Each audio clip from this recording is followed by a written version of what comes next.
On Steam, Stick RPG 2 The Director's Cut version is available here and is where I'm playing it for this video. I've played the free non-special version years ago to its 100% and I've watched Matt Shea play it too.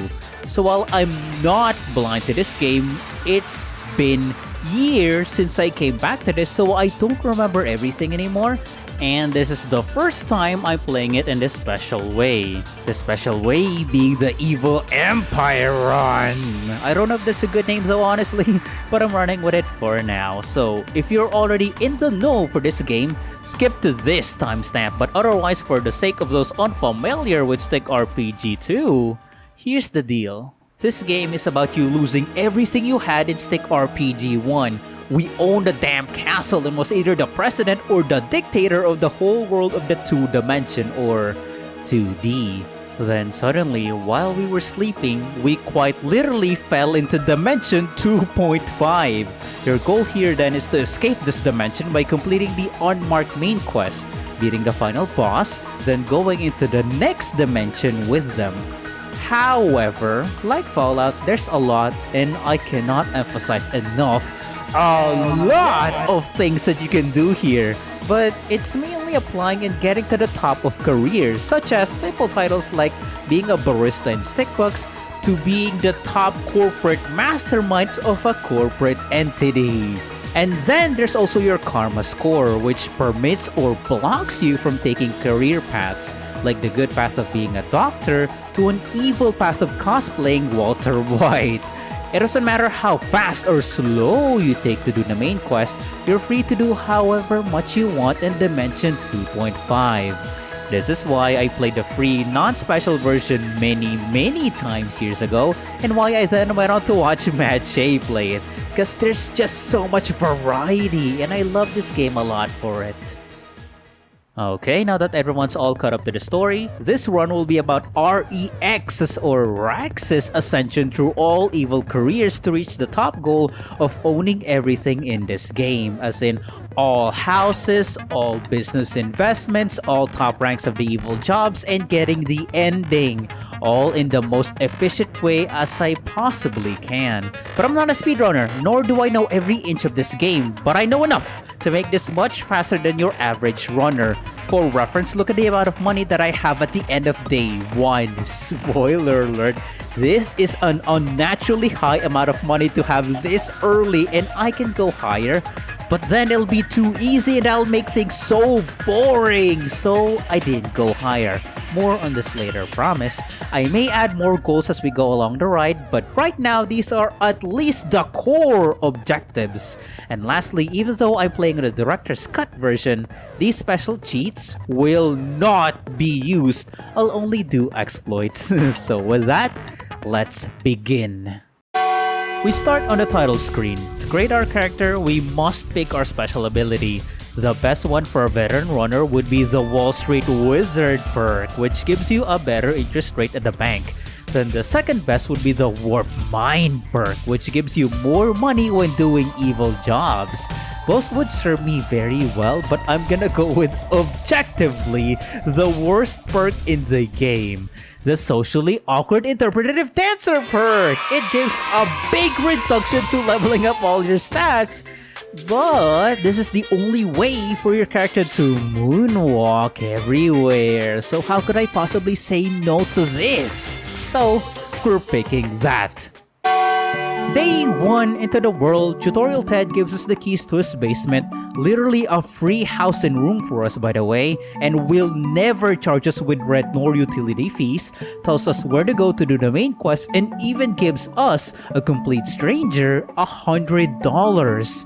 So he's an obviously extremely kind man that deserves at least our appreciation, right? So we tell him to f*** off. Twice! It nets us our first negative karma score. Moonwalking our way out of that situation, we head up north to enter the pizza shop. We want our first job to be a pizza delivery boy, and though it's not evil, it's okay. It's just a stepping stone after all. And to be hired here, we need to have 25 charm. And as you may have spotted earlier, it's the exact amount that I've already set for myself. So we got the job. Easy. And I could have went south to get the corporate job instead, which needed 25 intelligence. And as you see by the job description, the desk job definitely pays better, right? Well, watch what happens when I deliver one pizza. That's right, $110. Let's do a second pizza run.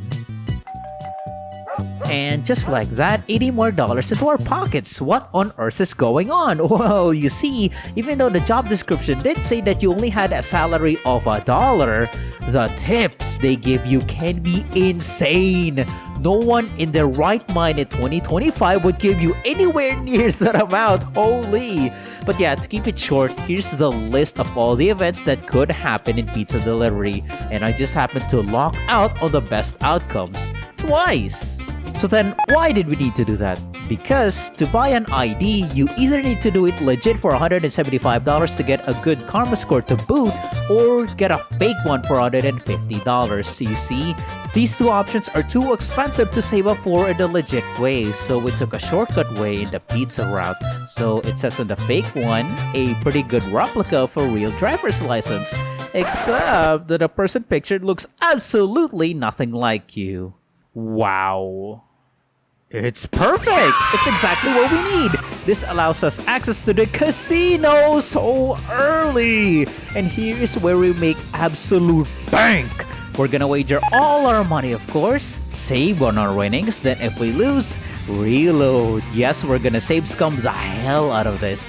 The downside though is that after reloading, we spawn all the way back in our basement, but it's okay, because on the way back, we can buy this XXX video for a side quest and exploit the game a second time to get an instant promotion on our pizza job and the Starbucks and Mixtex job. Alright, don't worry about me hiring into these extra jobs.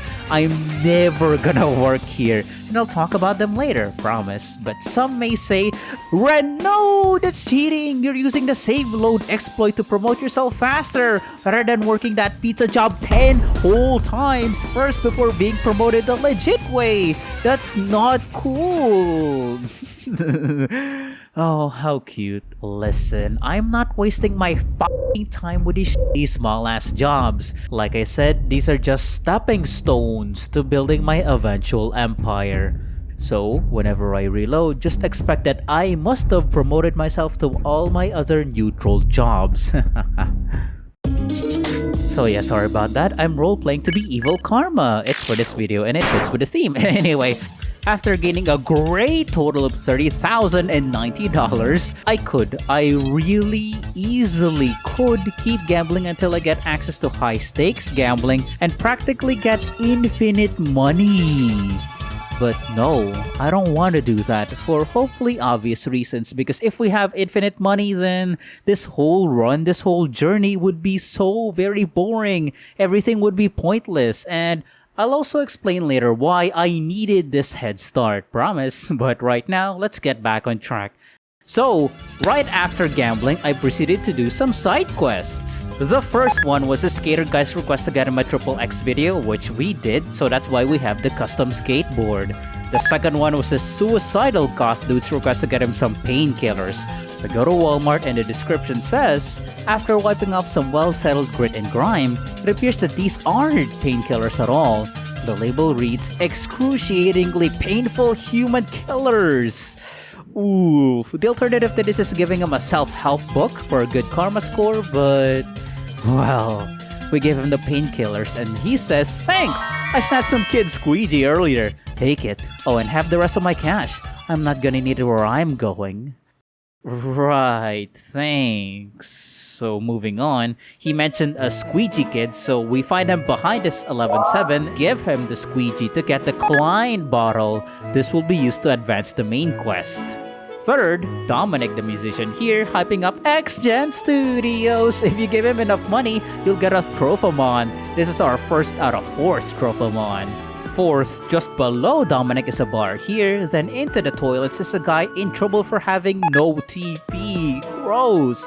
So we get him TP from Walmart and he gives us a weathered sledgehammer in there.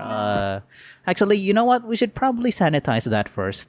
Number 5 though, moonwalking into the club in the evening, the DJ asks us to get him a pizza and a milkshake. Doing both gets us our second out of 4 Trophomon. And speaking of mixsticks, right outside there were some mobsters that are just asking for a fight. So, with our new trusty, crappy sledgehammer, we bash their heads right in. Are you ready to die? Oh, the guy has a gun! But it's okay, he's not gonna hit me. Come on, try to hit me! Boom! Try hit me, bro! Boom! I said boom! The sledgehammer is so inaccurate. Boom! You kick ass. Thank you. We then spend the evening going into school and hiring this tutor to level our intelligence. And unfortunately, this is where being a moonwalking Chad is perfectly shown why it's bad. Look at this! What the 0 plus? What? You won the keg stack competition during your tutoring session at a frat party 15 miles away. Jesus, that nerf from that is awful. Oh my god. For the so-called special event, we gained 0 intelligence and only +4 charm.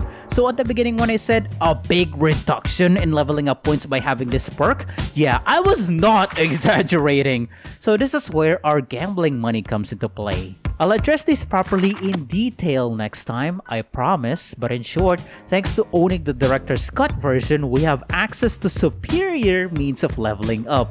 It'll be very expensive using these services, but as you can see, it's almost absolutely necessary. So if we stick to the cheap training methods, we're gonna be here forever.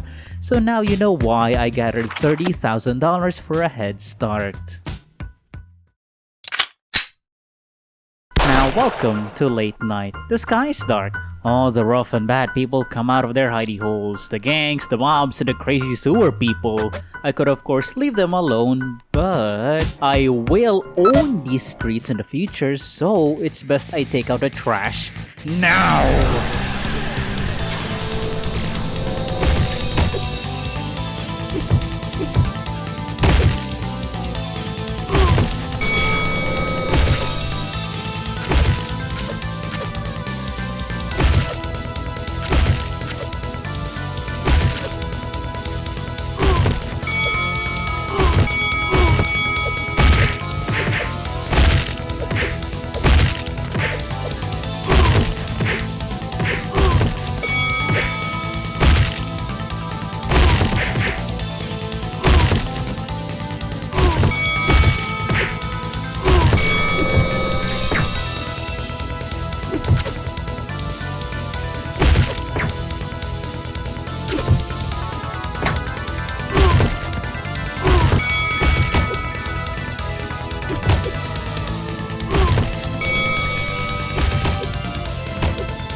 Yes, that was a montage of every enemy being destroyed.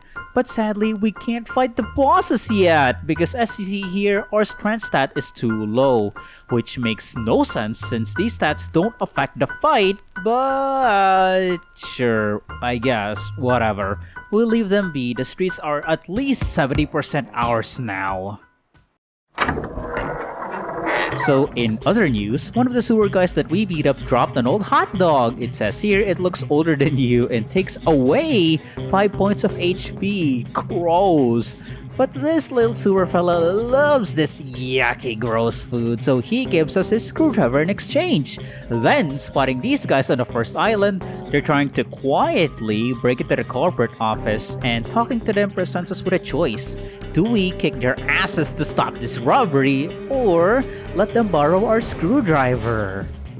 Thanks for the gift, boys. I saw nothing tonight. So with this coke in hand, we have another choice. We could either go to the police station, talk to Narcotics Division Dave, and hand over this coke to him. Or go just a little bit to the right here, and near the apartment building is the Coconut Cowboy. You got something for me, he says? So we hand it over to him. Easy peasy, lemon squeezy. Pleasure doing business with ya.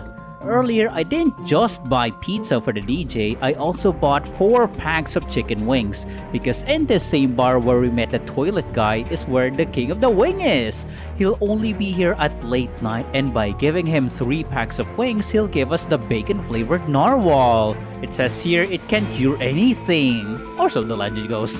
Go find the Mental Institute SKP, feed it to them, and they actually will be cured. Whoa, I feel normal again. My mind is clear, my thoughts coherent. You're a wonderful person. I want you to have my life savings. Wow, thank you, but wouldn't you have needed it more than us? Well, whatever, that's a free $600 for us. Then near our basement home is Liam. What's up, Junior? Cannons are loaded. You ready to tag something? To become a vandal, you need 45 charm. But fortunately, because we've been doing side quests all day, we've got a total of 75 charm now. So, we're in. Hey, welcome to the crew. Saddle up and come talk to me when you're ready to paint the town red and green and purple. Ladies and gents, we've now officially gotten our very first evil karma job. Yes! And just like that, for our very first step, we vandalized a building with a lame graphic. The pay here is absolutely pebbles compared to what we can do by exploiting the casino, but the journey is gonna be more fun than the shortcut. Meanwhile, if we speak to Zev here and ask to work as a drug peddler, he outright rejects us because we're too dumb and too weak. Sucks. So, to end the night here, I'm gonna use my director's cut privilege by going to the most expensive bar. So, ladies and gents, behold, the dangling pianist! And yes, that's the way that I'm gonna pronounce it. Shut up. And with our absurd cash, we don't care that it's a $400 drink. So, bottoms up, we're gonna party away! And oh, look at that. You were staggering home from the piano bar when suddenly the cops pick you up. Uh-oh, you smooth talk your way into a free ride home. Way to avoid sleeping in prison. Hell yes. And that's it. This is where we're ending episode 1. And I'm gonna tell you now that no, each day will not be 1 episode each. If it was, then we're gonna be here forever. It's just that because a lot of things happen in day 1, that this had to be extra long. For reference, I'm already at day 5. So trust me when I say that some days will not be as eventful as others. So if you're interested in seeing episode 2 as soon as I possibly can make it, then please leave a like on the video. Or I'd like to see that this video does well because I've had other projects like Cult of the Lamb, but because that didn't do well, I had to put it on pause to do other things. So hey, please show your support if you want to see the next part soon. I'll very much appreciate it too. Thank you very much. But yeah, other than that, thank you so much for watching this video. My name is Ren. Take care. Bye bye bye bye. Bye.